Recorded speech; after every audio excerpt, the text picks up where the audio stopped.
नमस्ते दोस्तों, आज हम सिनेमा के उस सुनहरे दौर की एक ऐसी कहानी लेकर आए हैं जिसे सुनकर आप भावुक भी होंगे और हैरान भी। जिंदगी का सफर है ये कैसा सफर। अगर आप 70 और 80 के दशक के गानों के शौकीन हैं, तो अभिमान फिल्म का नाम सुनते ही आपके जहन में अमिताभ बच्चन और जया भादुड़ी की वो जोड़ी और एस.डी. बर्मन का संगीत गूंजने लगता होगा। तेरे मेरे मिलन की ये रहना।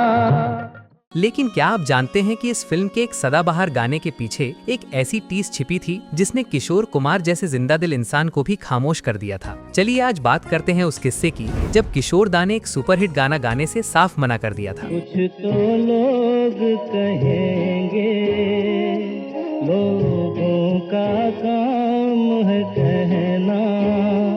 साल 1973 में ऋषिकेश मुखर्जी एक फिल्म लेकर आए, अभिमान। ये फिल्म सिर्फ एक गायक की कहानी नहीं थी, बल्कि ये कलाकारों के ईगो और उनके आपसी रिश्तों में आने वाली दरारों का एक आईना थी। फिल्म में अमिताभ बच्चन एक मशहूर गायक सुबीर कुमार के रोल में थे और जया भादुड़ी उनकी पत्नी उमा के किरदार में, जो खुद एक बेहतरीन गायिका उभरती हैं। जैसे जैसे फिल्म की शूटिंग आगे बढ़ी, किशोर कुमार को यह एहसास होने लगा कि पर्दे पर जो कहानी चल रही है वो तो असल में उनकी अपनी जिंदगी की कहानी है। ओ साथी रे,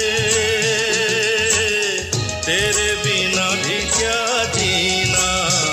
फिल्म के मुख्य किरदार और उनके बीच का तनाव किशोर दा को अपनी पहली शादी की याद दिला रहा था। बहुत कम लोग जानते हैं कि किशोर कुमार की पहली पत्नी रूमा गुहा ठाकुरता एक बहुत ही प्रतिभाशाली अभिनेत्री और गायिका थीं। 1951 में जब इन दोनों की शादी हुई तो सब कुछ सपने जैसा था। रूमा जी बंगाली सिनेमा का एक बड़ा नाम थी, लेकिन जैसे जैसे समय बीता उनके रिश्तों में कड़वाहट आने लगी। कहा जाता है कि किशोर दा चाहते थे कि रूमा जी घर संभालें और फिल्मों से दूरी बना लें, जबकि रूमा जी अपने करियर को छोड़ना नहीं चाहती थी। यही वैचारिक मतभेद उनकी शादी टूटने की वजह बना। 1958 में दोनों अलग हो गए, लेकिन किशोर दा के दिल में ये घाव ताउम्र ताजा रहा। जब अभिमान की स्क्रिप्ट किशोर दा के सामने आई तो उन्हें लगा कि सुबीर और उमा का रिश्ता बिल्कुल उनके रूमा और रिश्ते जैसा है। उन्हें लगा कि ये फिल्म उनके निजी जीवन के जख्मों को कुरेद रही है। फिल्म की संगीत की जिम्मेदारी महान संगीतकार सचिन देव बर्मन के कंधों पर थी। किशोर दा ने फिल्म के शुरुआती गाने जैसे इतना मिला रे मन का, इतना मिला रे मन का, और तेरे मेरे मिलन की ये रहना को अपनी जादुई आवाज दी। लेकिन जब बारी आई फिल्म के सबसे रोमांटिक और अहम गाने तेरी बिंदिया रे,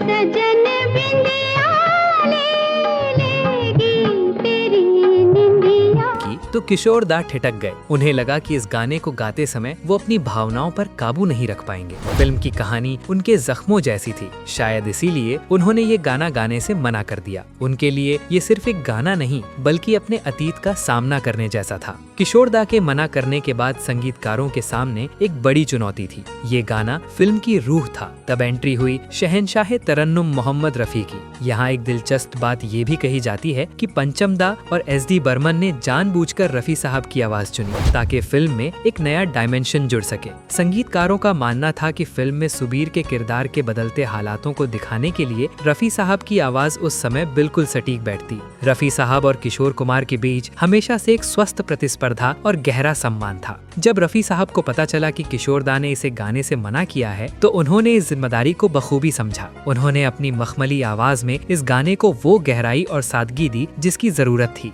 लता मंगेशकर के साथ मिलकर उन्होंने तेरी बिंदिया रे को अमर कर दिया। आज भी जब ये गाना बजता है, तेरी बिंदिया रे,